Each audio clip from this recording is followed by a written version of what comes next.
Trump telefona para Xi Jinping para discutir a questão comercial, a entrada de fentanil no território americano e também o banimento do TikTok.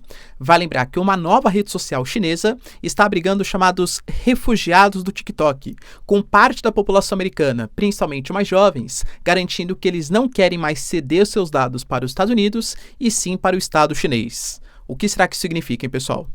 Falar um pouquinho também sobre a China, que consegue atingir a meta de crescimento de 5% estabelecido pelo Partido Comunista Chinês, e Israel, que finalmente aceita a proposta de cessar-fogo, mas com algumas fontes já deliberando que Israel prometeu para os seus aliados ali, o Benjamin Netanyahu, de uma direita ultranacionalista, que vai continuar a guerra contra o Hamas. Para finalizar, pessoal, falar também sobre o acordo histórico entre Irã e Rússia, o que isso significa para a região, e também o Reino Unido, que se compromete a instalar bases militares no território da Ucrânia em uma parceria de 100 anos. Rússia fala que vai analisar os próximos passos, mas que vê com grande preocupação a instalação de bases militares de um país da OTAN na vizinhança do território russo. Enquanto isso, a gente tem o senador Rick Scott, que é um senador americano, pedindo explicações do Brasil sobre se vai apoiar os devaneios do Maduro contra o território americano ou não. Ou seja, chamou o Brasil na chincha, vamos colocar assim. Se vocês querem entender um pouco mais sobre esses assuntos, e muito mais também sobre geografia, geopolítica, atualidades, política, polêmicas, enfim. Tudo para você se manter sempre bem atualizado. Já se inscreve no canal, deixa seu like, compartilha esse vídeo, que o professor Ricardo conto muito com a sua ajuda. Belezinha? Pessoal, para quem não sabe, a Nomad, que é a maior conta internacional do Brasil e parceiraça aqui do canal, já está oferecendo para vocês por um prazo limitadíssimo, tá? Com o cupom RICARDO2025, até 2% de cashback nas suas compras de dólar. Limitado, pessoal, a $40, tá? E também com prazo específico, consulte as condições. Mas, além disso, eles estão lançando o Nomad Explorer, que é o melhor cartão de crédito. Galera, não tem anuidade, não tem taxa de manutenção de conta, taxa de nada, tá? E você ganha cashback nas suas compras, inclusive compras no Brasil, em dólar. Então, quer começar a fazer uma diversificação de carteira, receber dólares, investimentos, tal? Cara, a Nomad é a melhor corretora para isso, inclusive, tá? Fazer investimentos internacionais, renda fixa, renda variável, e ainda vai gastando o seu dinheirinho, pagando serviços, produtos, tal. Uma série de benefícios associados ao cartão e cashback dolarizado. Então, pessoal, não perde a oportunidade, hein? Link na descrição ou QR Code destacado aqui para vocês. Baixe o app da Nomad, ele é super simples e é, com certeza, a melhor conta internacional do Brasil e uma opção para você ter acesso aos seus dólares. Tamo junto, pessoal? Então, bora lá pro vídeo. Como eu falei para vocês na introdução, a gente está num movimento interessante às vésperas da ascensão do Trump enquanto presidente dos Estados Unidos. O Trump, ele telefonou para o Xi Jinping. Vai lembrar que Trump e Xi Jinping têm uma relação, no mínimo, conturbada. O Trump, durante a sua campanha eleitoral, garantiu que ele vai querer sobretaxar produtos chineses em 60% até 200%, depende muito de qual for o produto, né? Então, muito possivelmente abrindo até mesmo uma nova guerra comercial, como foi também durante o seu primeiro governo. Vai lembrar que os democratas também não são muito diferentes e tem uma postura bastante protecionista frente aos chineses. Talvez fosse um dos únicos pontos de concordância, né, entre Biden ou entre Kamala Harris e Trump, que era a necessidade de conter o avanço dos chineses. Só que, ao mesmo tempo, Trump já chamou, por exemplo, Xi Jinping de homem brilhante, mas ao mesmo tempo perigoso, garantindo, pessoal, inclusive, que a China, né, a gente teve falas, por exemplo, do Marco Rubio, que recentemente fez uma espécie de sabatina com políticos americanos durante várias horas, tá? Falando quais são os objetivos da diplomacia externa, da diplomacia americana no governo Trump, e o Marco Rubio colocou que a China é o pior inimigo da história dos Estados Unidos, superando até mesmo a União Soviética. Falando da necessidade de intervenções no território de Cuba, que já conta com bases chinesas, no território venezuelano, que já conta também com aliança com Rússia e com China, falando que daqui a pouco vai precisar pedir autorização para a China para fazer qualquer tipo de parceria comercial, estratégia militar na América, porque hoje os chineses crescem muito no território, principalmente latino-americano. Falou, por exemplo, de pressões que a China fez em países da América Central para não reconhecer mais Taiwan como a real China, e sim a República Popular da China, ou seja, a China mais, entre aspas, comum que a gente conhece, né? Como a China real. Então, assim, a China é vista hoje como o principal inimigo dos Estados Unidos. Um representante do Trump falou isso. Ao mesmo tempo, a gente teve o Trump telefonando para o Xi Jinping e falando que foi uma conversa muito boa, tanto para a China como para os Estados Unidos. Para vocês terem uma noção, a China até confirmou que mandará o vice-presidente chinês para a posse do Trump. Ou seja, relações aí que tendem a ser um pouco mais amistosas. Essa conversa, ela se baseou principalmente na questão comercial, aparentemente, né, tentando aparar alguns probleminhas em relação a protecionismos, em relação a sanções tecnológicas frente aos chineses. Será que vai ter essa sobretaxa de até 200% em produtos chineses? Como resolver o déficit comercial americano? Cara, que é muito grande, tá? Na casa de bilhões aí de dólares. Foram os temas da conversa. Falou também sobre a questão do fentanil, para quem não sabe, né, é um opioide que entra pela fronteira sul dos Estados Unidos principalmente, produzido pelos cartéis mexicanos. Professor, o que a China tem a ver então, né? A alegação dos americanos é que os chineses fornecem os subsídios, ou seja, as matérias-primas, para os mexicanos produzirem, meio que assim, maquiado, né, de medicamentos, enfim, mas sabendo que seria para essa finalidade, para destruir a sociedade americana por dentro. Discussões foram... A China nega, claro, né, as informações, e falou também da questão do banimento do TikTok, que está às vésperas de acontecer, hein, galera? Vale lembrar que a gente teve já especulações, porque lembra, né? A ByteDance, que é a empresa chinesa que controla o aplicativo, foi deliberado até mesmo pelo governo anterior que deveria vender a sua atuação nos Estados Unidos, porque o governo alega que a rede das dancinhas pega os dados pessoais e utiliza aquilo para o Estado chinês. E a gente sabe que hoje, em uma sociedade tão voltada à comunicação, às redes geográficas e materiais, o país que controla os dados controla o mundo. Eu consigo fazer manipulação política, manipulação comercial, consigo fazer, por exemplo, campanhas de conscientização, tanto do ponto de vista político como do ponto de vista cultural, entende?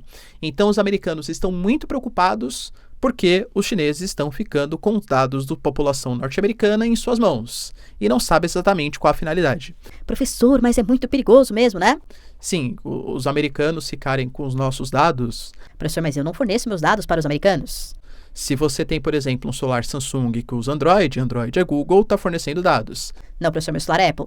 Tem uma notícia também, né? Também está na mão dos americanos. E assim... Entendo, né? Eu evito fazer essa questão tão maniqueísta, né? Então os americanos são bonzinhos, malvados, tal. Todas as nações pensam nos seus próprios interesses. E nesse caso também, a preocupação dos americanos em combater o avanço tecnológico chinês é muito ligada à preocupação que a China passe a controlar o dado das pessoas. E vendo que principalmente os jovens estão tão engajados no TikTok, houve essa premissa: se não vender para o controlador americano, vai ser banido. Eu já sou um pouco mais antiguinho, né? Não sei se vocês também são mais ou menos da mesma geração ou até uma geração anterior, mas os mais jovens, e falo isso assim, de galera de, sei lá, adolescente, né? Usam o TikTok até como um mecanismo de busca. Então, eventualmente, pesquisa pra mim quando tal dado aconteceu. Ao invés de colocar no Google, eles colocam no TikTok. Elon Musk e até o MrBeast foram colocados como possíveis compradores. Aparentemente, isso não vai acontecer. Como os mais jovens estão preocupados com esse banimento das redes das dancinhas, eles começaram a migrar para uma nova rede social, chamada de RedNote. A coisa foi tão instantânea e pegou tanto que eles estão chamando de os refugiados do TikTok, principalmente, de novo, né, os mais jovens.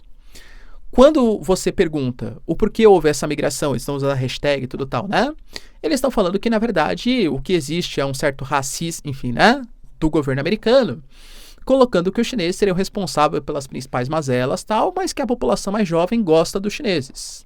Inclusive colocando que eles não veem problemas em ceder seus dados para o Estado chinês em detrimento do Estado americano. O Trump, ouvindo isso, deve dar um frio na espinha, né? Ou os estrategistas americanos. Porque, de fato, como eu falei para vocês, é a preocupação, tá?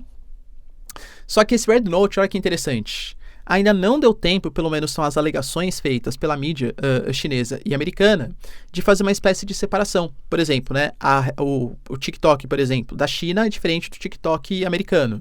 São compartilhamentos diferentes. Red Note ainda não. Então, muito americanos que estão ali postando inovações, teve até uma matéria que compartilhou, né? A produção de armas 3D, que os chineses também não compartilhavam, né? Isso começou aí em direção aos chineses e começaram a compartilhar também o seu estilo de vida. E isso começou, principalmente para os mais jovens americanos, a levantar alguns questionamentos em relação à saúde pública, em relação... Porque vamos ser sinceros, pessoal, a imagem que possivelmente você tem da China, talvez seja uma imagem da China da década de 80, década de 90, uma sociedade mais rural, uma sociedade, não tem aquela questão de uma escravidão, não falo que a China é perfeita, hein, galera, tem a censura, tem os problemas de falta de liberdade de expressão, a gente sabe tudo isso, mas a China hoje, ela é, por exemplo, galera, o país que tem um poder de compra da população acima da população brasileira, entende? Com vários problemas. Mas a China não é mais aquele país agrícola, de mão de obra escrava e coisa que o vale que existia, né, a questão de décadas atrás, que ainda forma parte do imaginário do Brasil, na sociedade americana ainda mais ainda. Então, parte dessa população jovem começa a ver o estilo de vida de uma rede social, que, de novo, né, tem muito mais a presença de uma classe média alta. Então, também produz um algoritmo, alguns vídeos mais... viciados, né? Enfim, no sentido que não mostra a total realidade da população chinesa, mas isso pode começar a contaminar o sentimento da população mais jovem americana. Então, se os Estados Unidos quiseram banir o TikTok justamente por conta do compartilhamento de dados e evitar uma propaganda chinesa, talvez o tiro tenha saído pela culatra pela presença dos americanos no chamado Red Note. E aí, pessoal, o que será vai acontecer com essa nova rede social, hein? Deixa aí nos comentários. A gente teve também, pessoal, aproveitando que estamos falando sobre China, a China, às duras penas, mas é fato que conseguiu um crescimento de 5%, que é exatamente a meta do Partido Comunista Chinês. A gente teve um crescimento de 5,8% do PIB no setor de manufaturados, 3,5% no setor do varejo, 7,1% em exportação e 2,3% em importações. O crescimento ele estava abaixo do que deveria ser, mas nós tivemos, primeiro, medidas fortíssimas de estímulo econômico, principalmente no setor de produção industrial, tanto que, por exemplo, né, o Brasil é quase um termômetro em relação a isso, porque a gente exporta muita commodity, minérios, etc. E quem mais compra da gente são os chineses, então se a economia chinesa vai bem, a nossa produção, a nossa indústria de base também tende a ir bem. Você pega aí o setor mineral, CSN, a Vale, por aí vai, talvez sejam uma das referências. A própria China percebendo um certo movimento de deflação, queda do consumo, principalmente pós-pandemia, aumentou o salário dos servidores públicos na tentativa de reaquecer a economia. Professor, mas está aumentando os gastos públicos, isso pode gerar uma crise a longo prazo tal? E é verdade que pode.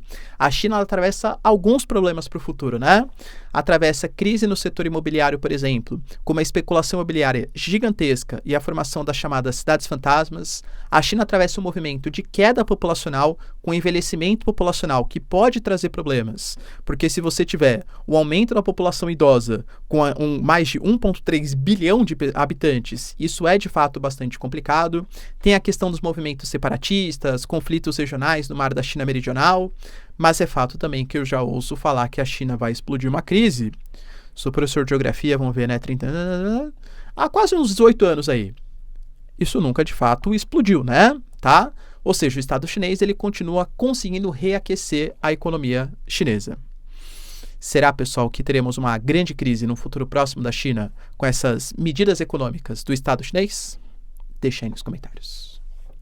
Eu trouxe para vocês ontem, galera, que a gente estava quase tendo um acordo finalizado entre Hamas e Israel, entre Israel e Faixa de Gaza.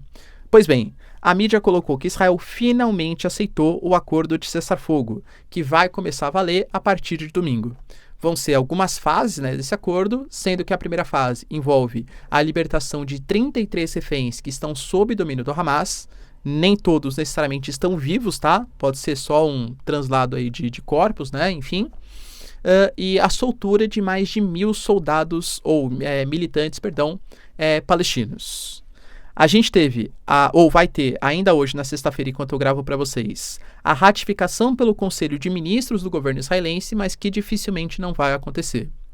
O professor quer dizer, então, que agora toda a população de Israel, o governo de Israel, concorda com isso. Pelo contrário. O Benjamin Netanyahu, para ser nomeado como primeiro-ministro, teve que se aliar com uma direita ultranacionalista, que é inclusive contrária à formação de um Estado palestino, dentre várias declarações polêmicas, como aumentar a construção de assentamentos na Cisjordânia, fazer uma espécie de assentamentos também na faixa de Gaza, que os palestinos não são nem o povo e não merecem ter o seu Estado, figuras como Smotrich, figuras como Ben-Gvir, e eles estão extremamente insatisfeitos.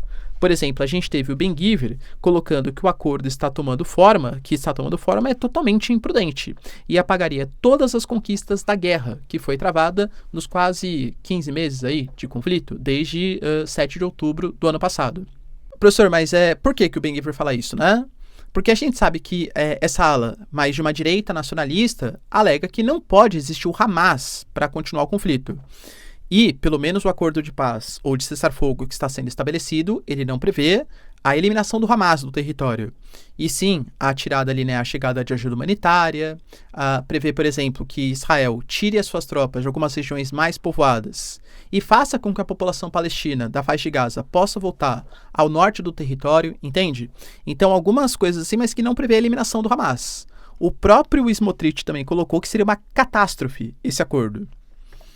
Segundo a mídia americana, tô falando para vocês, pessoal, do Washington Post, coloca que o Netanyahu se comprometeu, às bocas pequenas, a continuar essa guerra, colocando que vai recomeçar após a primeira fase do acordo.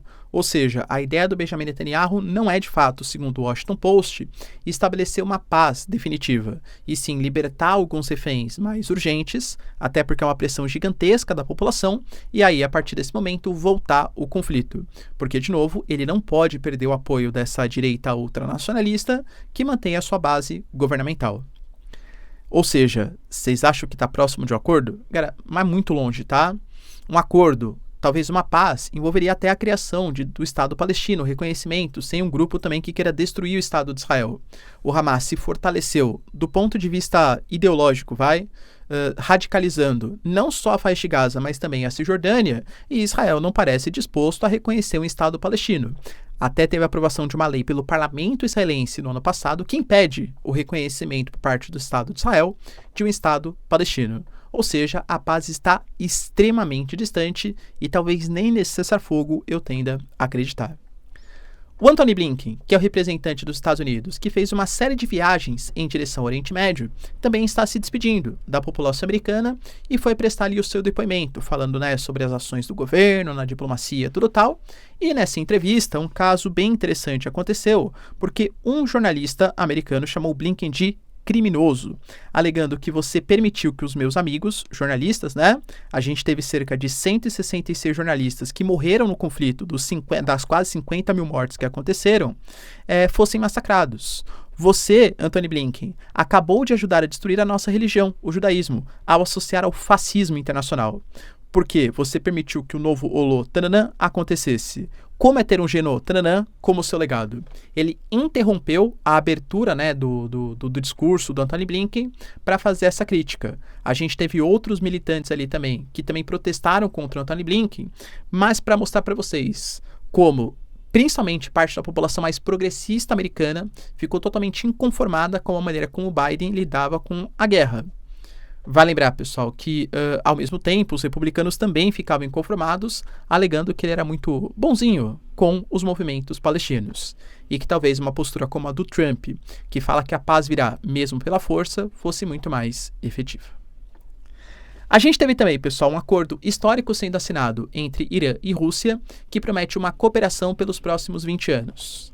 Embora esse acordo ele tenha o mesmo nome que o acordo estabelecido entre Rússia e Coreia do Norte, algumas questões são diferentes.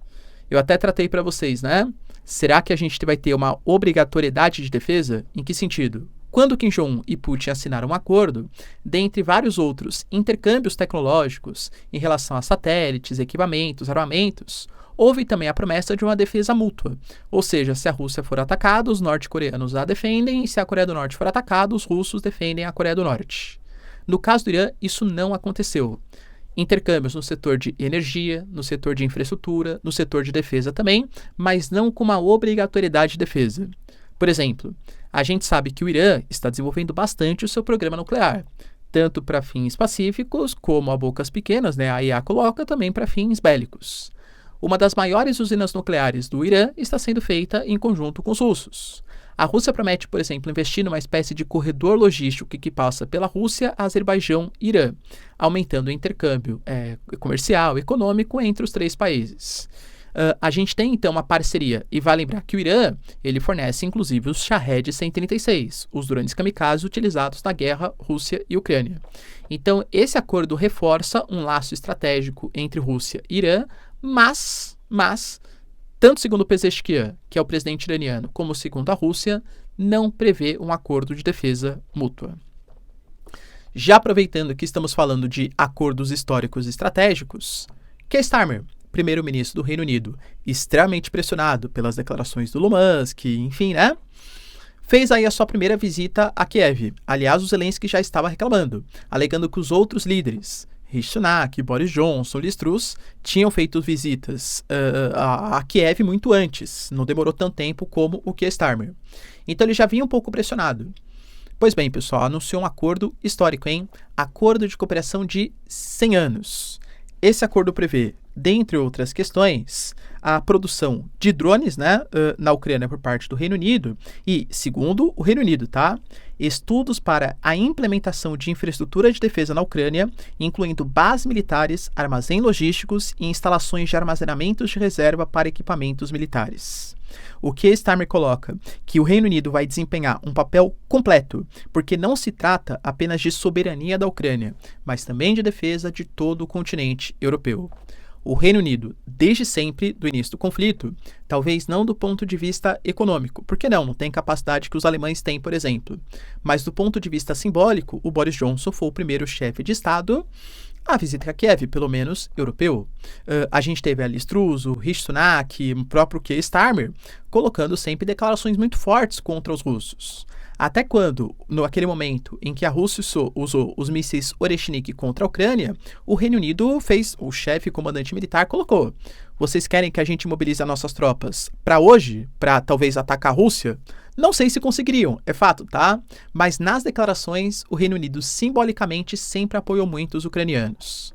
Pois bem, pessoal, a promessa é que haja a instalação de bases militares, vai lembrar que o Macron também falou sobre isso com o Zelensky no passado recente, no solo ucraniano. Inicialmente, de novo, não é uma coisa que vai ser feita amanhã. Então, talvez a ideia do Reino Unido é que esse ano, 2025, seja utilizado para fazer uma espécie de paz, um cessar-fogo entre Rússia e Ucrânia. E lembra que o Trump coloca, até o Kate Kellogg, que é o representante, a criação de uma espécie de zona tampão, uma zona desmilitarizada em que militares europeus teriam a obrigatoriedade de fazer a zona de segurança. Talvez o Reino Unido queira se comprometer a ser a liderança desses militares que promoverão uma zona de paz, ou uma zona de tampão, entre Rússia e Ucrânia, entre os territórios conquistados pela Rússia e o que restou do território ucraniano. A Rússia respondeu. O Peskov, porta-voz da Rússia, falou que, olha, estamos estudando esse acordo, hein? Porque o tratado feito entre Rússia, aliás, entre Ucrânia e Reino Unido, ele fala que o Reino Unido vai ter acesso a uma série de minerais, vai ter acesso a preferências energéticas, em troca da instalação dessas bases.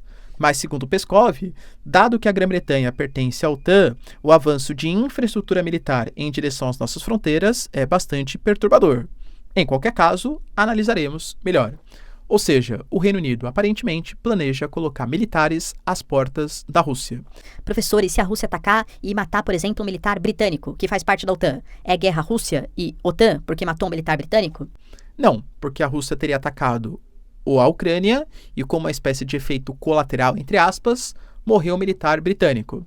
Claro que tudo isso, teoricamente, segundo as regras do jogo. Na prática, vai que o Reino Unido considera que foi um ataque proposital, ou que queria matar um militar britânico, entende? Então, claro que isso pode escalonar para algo muito mais perigoso.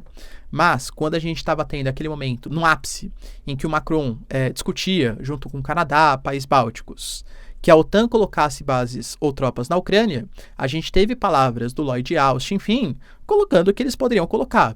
Mas não seria a OTAN colocando, e sim uma organização, uma cúpula militar de países que fazem parte da OTAN, mas não em nome da OTAN, colocando suas tropas e arcando com as suas possíveis consequências.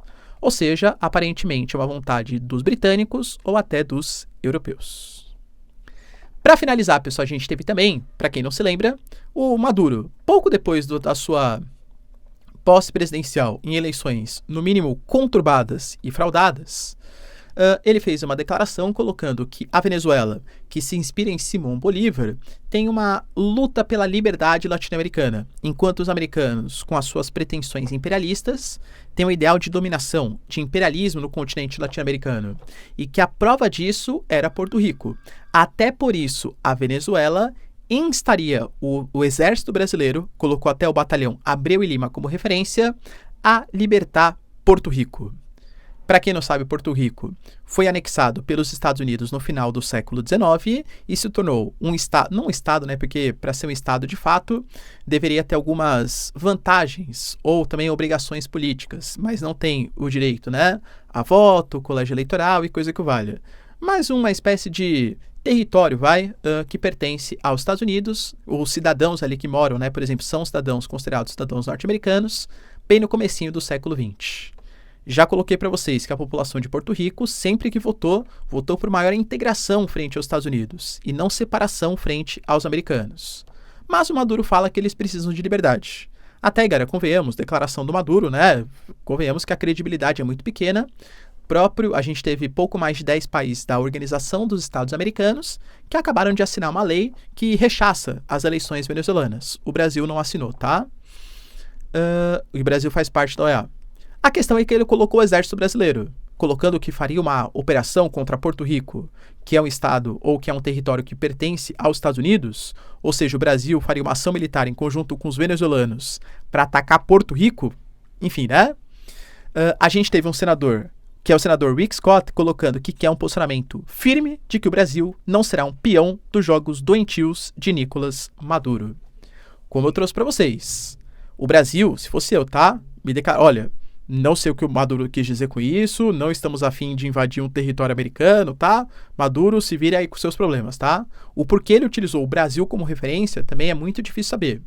Na minha concepção, era muito mais uma sátira, porque os americanos estão falando, né, de Canal do Panamá, Canadá, invasão ao México, invasão à Groenlândia, e aí a Venezuela falou em libertar alguns territórios, como por exemplo Porto Rico. Mas colocar o Brasil foi meio, né, enfim, não acho que o Brasil esteja em conluio com Maduro. Beleza, pessoal? Deu para entender os principais acontecimentos? Se vocês curtiram o vídeo, então, já deixa seu like, se inscreve no canal. Tamo junto, beijos, abraços e tchau, tchau.